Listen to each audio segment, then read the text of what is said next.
Life 30, your 30-day journey to creating the best life possible for yourself. You can just watch this video, or if you want to, sign up for the entire series for free and get the bonus companion worksheets that go with this video. Check the link in the description below. All right, today is day 3 and we're gonna learn how to find our values.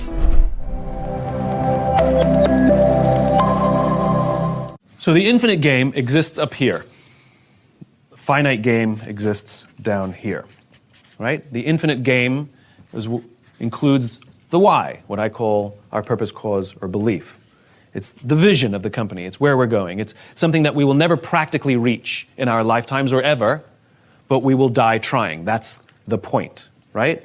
It's different from a big, hairy, audacious goal, which for all practical purposes you could reach. It may be difficult, but you could reach it. This is an ideal. It's a vision of the world. So my vision, I imagine a world in which the vast majority of people wake up every single morning inspired to go to work, feel safe when they're there, and return home fulfilled at the end of the day. That is my vision, right? We will never practically get there, but we will die trying. The United States was founded with a document called the Declaration of Independence, in which the document stated, all men are created equal. Now, the United States has not achieved that, and will never achieve that. But the country is at its best when we're trying to achieve that. Civil rights, women's suffrage, gay rights, the universal education, universal healthcare, et cetera, et cetera.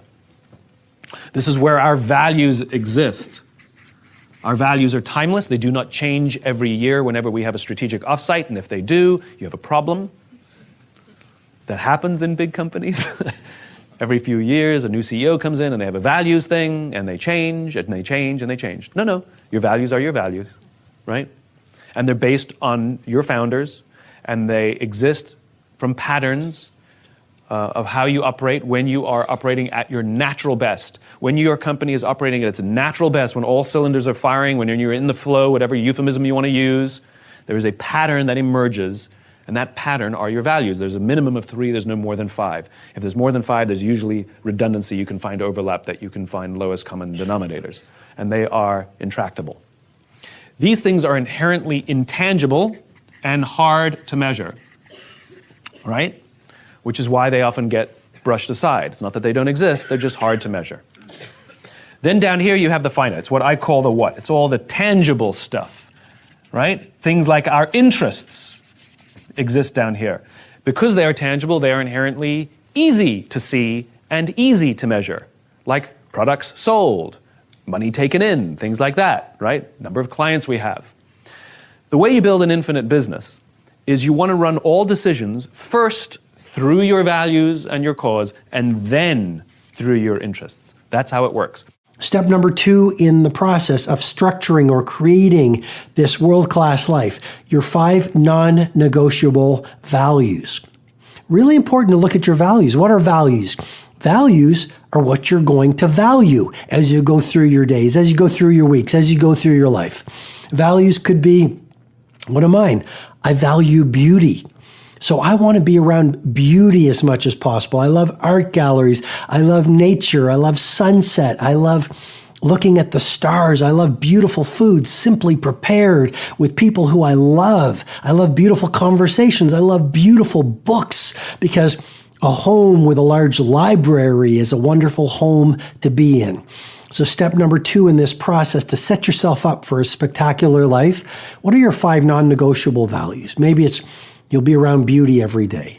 Maybe it's no matter what the situation is, I will always live with integrity. Maybe one of your non-negotiable values will be, I will exercise even when I don't feel like it. Maybe one of your non-negotiable values will be family first. I don't know. These are just some things that I want you to think about. If you're familiar with my work, you know for the last 34 years, I've been just obsessed with wanting to know what makes the difference in the quality of people's lives. Why is it so many people have big dreams, but such a small number of people ever make those dreams a reality? And for those that do make it a reality, what is it that gets them not only to follow through, but then to enjoy what they have? I don't know if you've ever had the experience of achieving something that you've always wanted, and then afterwards thinking to yourself, is this all there is? It's one of the worst feelings, the worst. It's almost worse than failing, because when you fail, at least you know, hey, I can still find a way to make it happen. But when you succeed and you're not happy, you're not fulfilled, then you got a real problem. There's 2 things that control everything in your life. Every thought, every feeling, every emotion, every action you have in your life. What you're wearing today, whether you're going to turn this off within a few minutes or whether you're going to stick with me here for 2 or 3 minutes, is all controlled by two things: your beliefs and your values.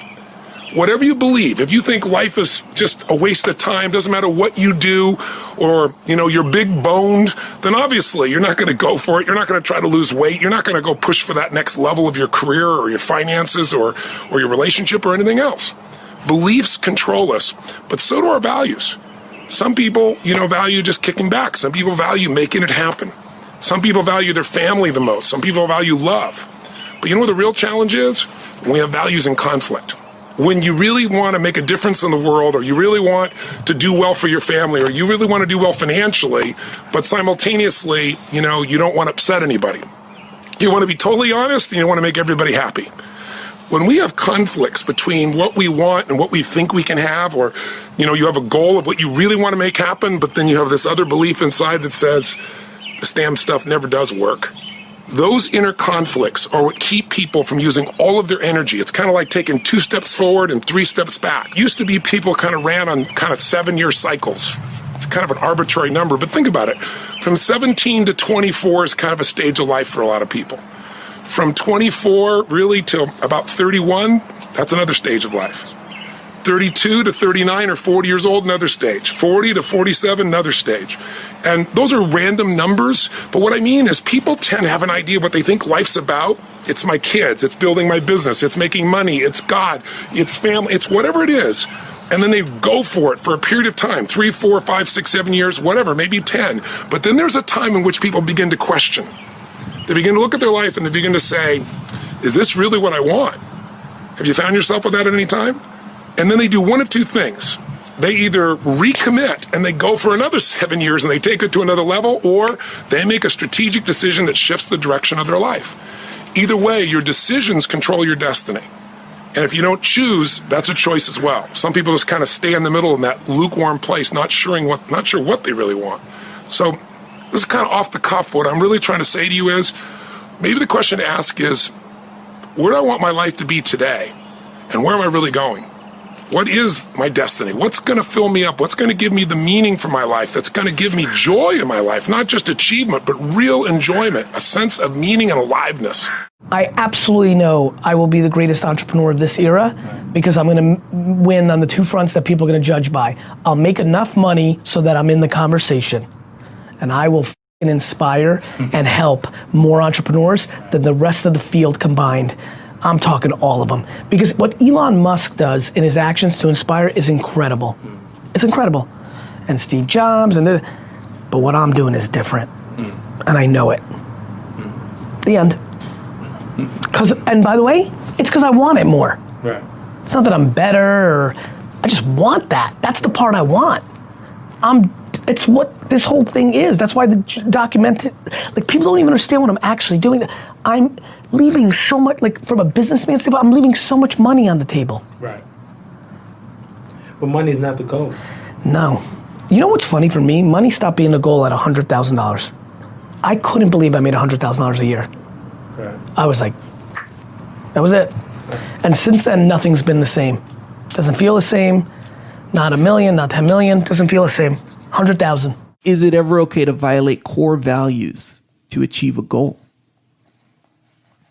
Okay. So first of all, really obvious, your values and your goals should be aligned. Mm-hmm. They should not be adversarial. They shouldn't be counter to each other.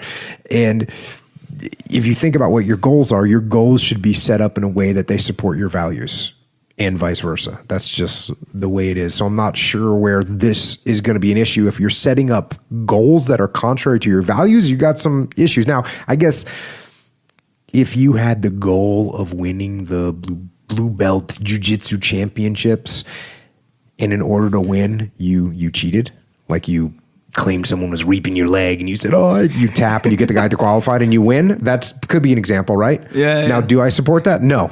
That's wrong. You go win against the values of martial arts to do that. So you didn't win anything and you didn't achieve your goal because you weren't actually the best. Right. So I say no on that one. Another one, let's say you wanted to make a certain level of profit at your company. So you cheated a little bit on the quality of the manufacturing and you sold items that weren't quite reliable. Do I support that? No, right?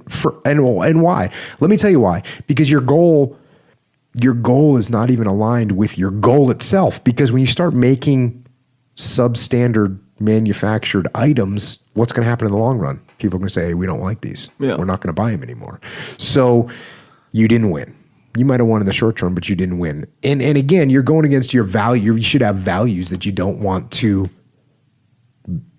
take profit over making good product. And again, in the long run, that value is going to cost you, right? People aren't going to want to buy your product anymore. We do so many different things. So this is the question I sometimes get. How can you do so many different things? Why don't you stick to the knitting? The kind of traditional advice would be to stay focused and keep the business simple. And the way I think about this is we actually do stick to one thing. It's just not described. It's not the business itself. We do web services, which is, big enterprises buying compute services from us, and we have our retail business, and we have Amazon Studios, which is making original content, Amazon Go, the things you listed. So, but the cultural thread that runs through all of these things is the same. We only have a few principles at Amazon, kind of core values that we go back to over and over again. And if you looked at each of the things that we do, you would see those run straight through everything. So the first one, and by far the most important one, is customer obsession. And we talk about it as customer obsession as opposed to competitor obsession. And I have seen over and over again companies talk about that they're customer focused, but really when I pay close attention to them, I believe they are competitor focused. And that's just a completely different mentality. By the way, competitor focus can work, but I don't think it works in the long run as well as customer focused. For one thing, once you're the leader, if your whole culture is competitor obsessed, it's kind of hard to stay energized and motivated if you're out in front. Whereas customers are always unsatisfied. They're always discontent. They always want more. And so no matter how far you get out there in front of your competitors, you're still behind your customers. So they're always pulling you along. So customer obsession is a deep principle that underlies everything we do. Another one is eagerness to invent. So we love to pioneer. And when we have done, by the way, whenever we have tried to do something in a kind of Me Too fashion, we have failed at it.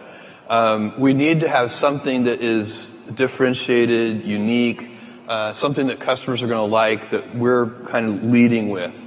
So that's another element that works for us. And then another one is long-term thinking. We are willing to take some time and be patient with our business initiatives, and that runs through everything. So a lot of our competitors might have 2 to 3 year kind of time frames, and we might have more of a 5 to 7 year sort of time frame. And then the last one, operational excellence. So literally, how do you have high standards around, identifying defects, fixing defects at the root, all of those kinds of things that lead to what I think also can be in a simpler way, just stated as professionalism, that you want to do things right just for the sake of doing them right. Values aren't created, they're discovered. And they're discovered through a consultation with the parts of yourself that you're not conscious of, that you're not fully conscious of, that aren't articulated, that aren't fully articulated elements of your primary personality. You have to discover what your values are. And you're informed about that, well, partly by other people who will object if your values aren't appropriate, but certainly by a dialogue with yourself and with your conscience. That's a very important thing to know. It's part of the reason why I think that you need to tell the truth, because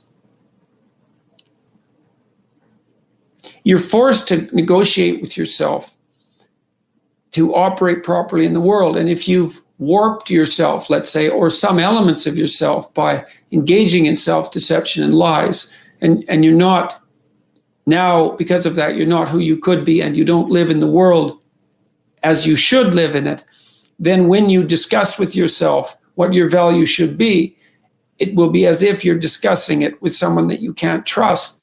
And that's not good. Like, you can't afford that. Life is difficult and it contains many pitfalls. And unless you're careful and you sort yourself out properly and you aim high and walk on the straight and narrow path, you don't have a hope of understanding where you should be and at what time when the crisis hits. And the crisis will hit. Let's say I'm just really superficial and I value money more than anything. Like, I've got like a fleet of yachts and it's all I care about, you know? And then something happens in my life and I realize that that's pretty superficial. I should like grow up a bit and, you know, value something else. And it's not as simple as just deciding. Like, we've all had that experience in our lives where we wish we cared about something that we don't, or vice versa. We wish we didn't care about something that we do, and you can't just stop. And so the process that I describe in the book is that essentially before you can commit to a new value, you kind of have to like try them on. Like it's like going to a store and trying on a bunch of pairs of clothes. And the way you try on a new value is you need to sit down and visualize. And you can even write it out if you want. But it's like, let's say all I care about is my fleet of boats, and I want to try on a new value, like charity or something. I have to sit down and start asking myself, what would it mean for my life? What would it mean for me as a person if I didn't value those boats anymore? And that's a very hard question. It really messes us up because we realize that a lot of our relationships would probably fall apart. A lot of our business commitments would probably fall apart. A lot of our understanding of ourselves would be shaken up or questioned. And it's a very difficult thing to ask. And so, you know, most of the times when you see visualization taught in the self-help industry, it's like they take a guy who wants a fleet of boats and they say, visualize a fleet of boats. Now go get it. And it's like, no.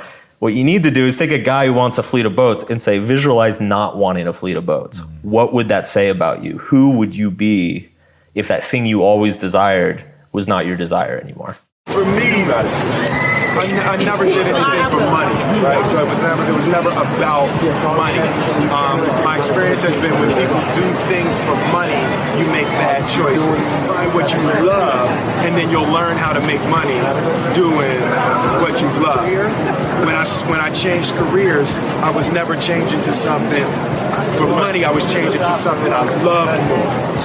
Right, and that to me, that's really the only way to keep the passion. If you have two choices, and one is playing the piano, and another one is, bowling, and you can make more money bowling, but you love playing the piano more, you got to play the piano. It's like you'll tear yourself apart if you're not doing the thing that you love most in life. And you know what it is right now. Right now, there's something that you love more than everything. Whatever it is that you love crazy has to be the thing that you dedicate your life. What is human value? Money? Oh yes, very important. Sometimes I jokingly is telling the Buddhist audience, particularly Tibetan, you usually used to recite one Tibetan special sort of mantra, that is Om Mani Padme Hum. So we recite, sometimes we a little bit of hurry, then we recite Om Mani Padme Hum, Om Mani Padme Hum, then Om Mani, Om Mani, Om Mani, Om Mani, Mani. So that sounds, looks like money, money, money, money, money, like that.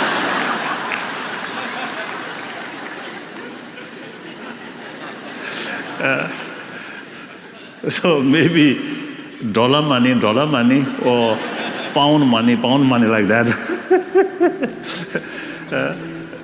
So, but of course, what I think value.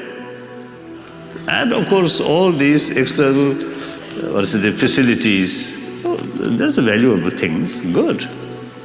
But all these provide physical comfort, not mental comfort. If you have plenty of money, then some kind of satisfaction in their mental level. Oh, I have a lot of money. That is illusion, actually.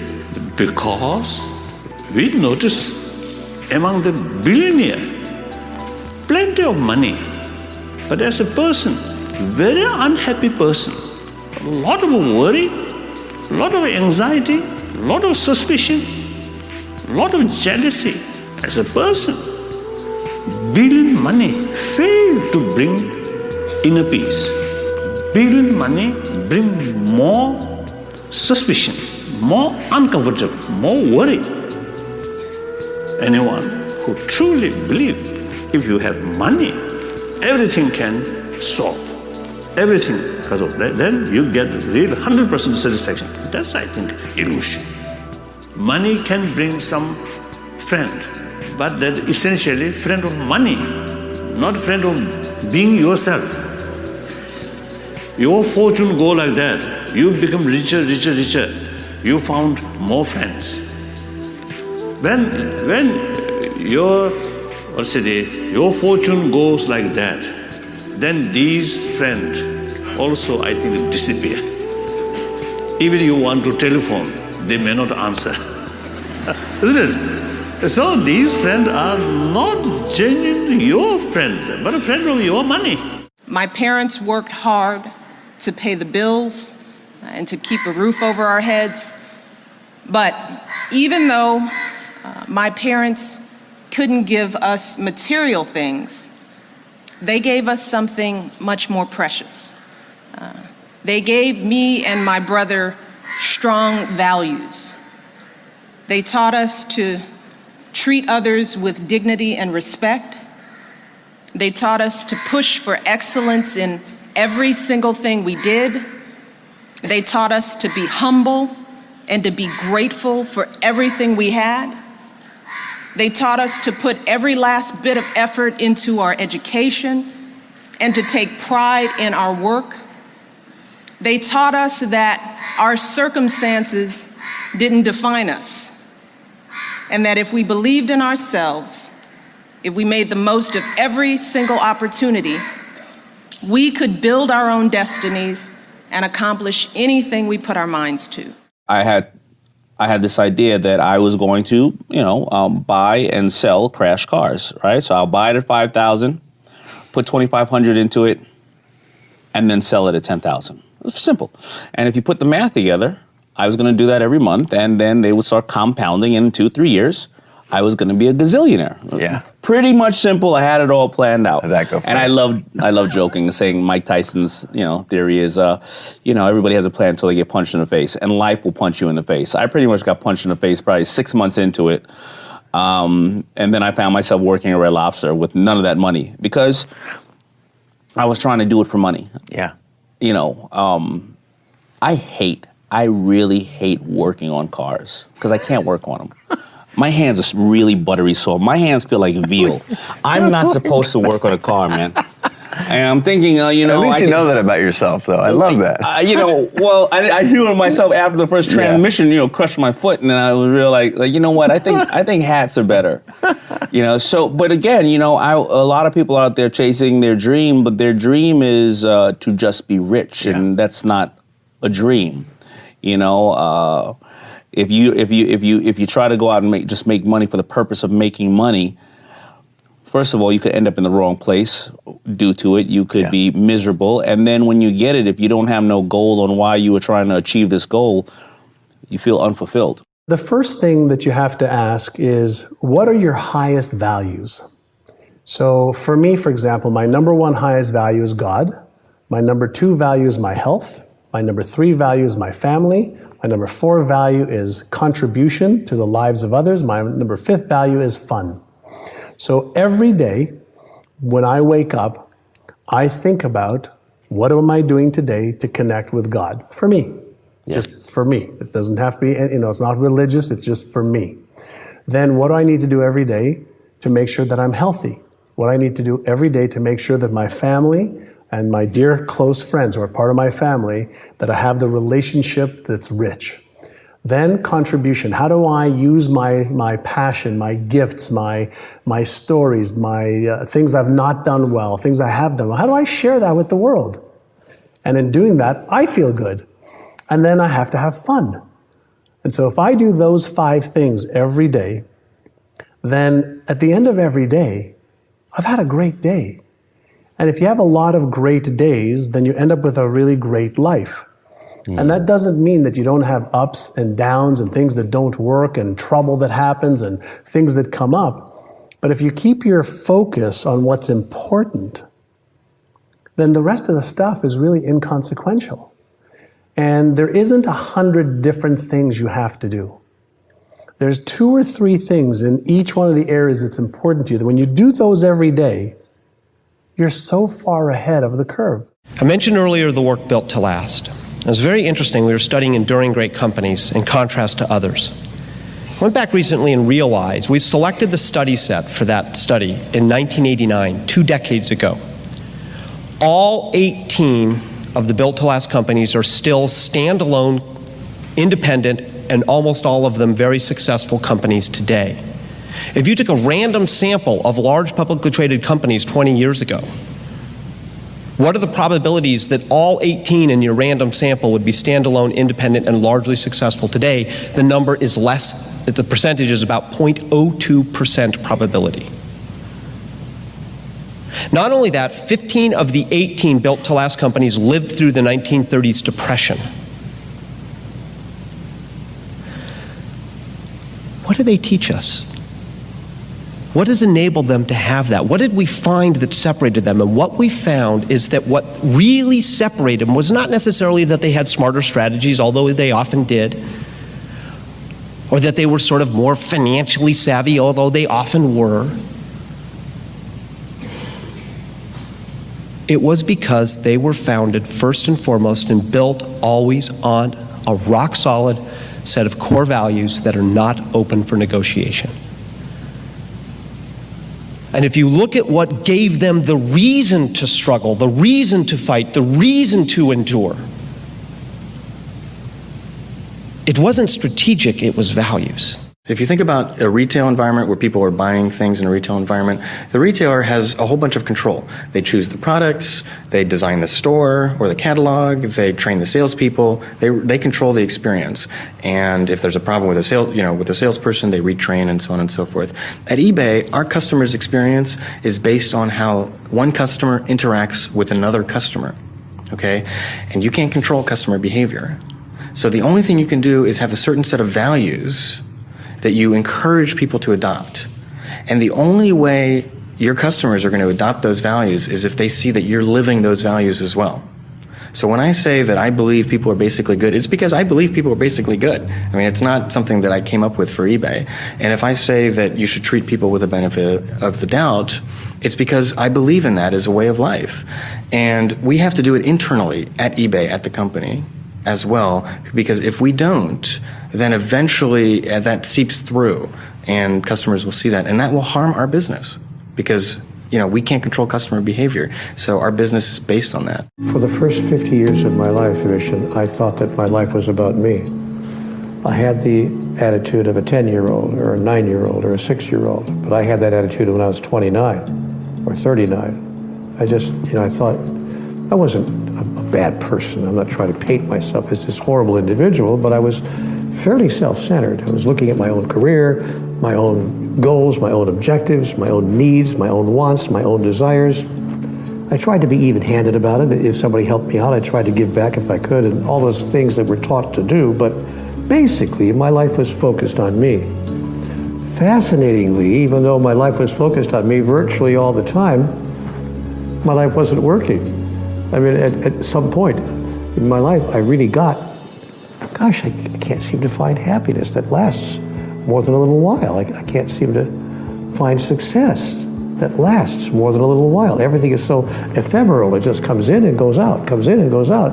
I never seem to get anywhere to the top of the mountain. When is the struggle over? That's what I was experiencing when I had my first conversation with God. So that's the context, that's the background, why I was given that wisdom. Because I asked God, okay, obviously there's something here I don't understand.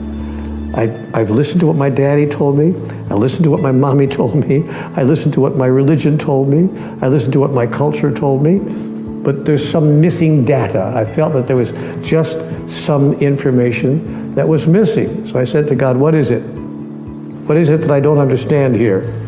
The understanding of which would change everything. And God said to me, Neil, it's really very simple. And then she said what you just said here. Neil, your life is not about you.